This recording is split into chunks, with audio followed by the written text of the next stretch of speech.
বন্ধুরা, এই যে নৌকায় করে আমার মোটরসাইকেলটা আমি পার করছি। তো নদীটা আমি আপনাদেরকে দেখাই, খুবই সুন্দর নদী। এটি হচ্ছে আত্রাই নদী।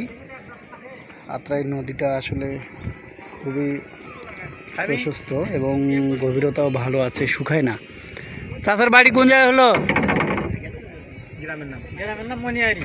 মনিয়ারি। যাবেন কোথায়? যাবো বিশাদ যাবো। কে আছে ওখানে? কেউ নাই, কাজে যাবেন? এই যে জেলে ভাইদের দেখালাম, তারা মাছ শিকার করছে। আসলে দৃশ্যগুলো দেখতে খুবই ভালো লাগে, যেহেতু যখন পানি কমে গেছে, যখন পানি আরও বেশি থাকে তখন আরও ভালো লাগে এই দৃশ্যগুলো দেখতে।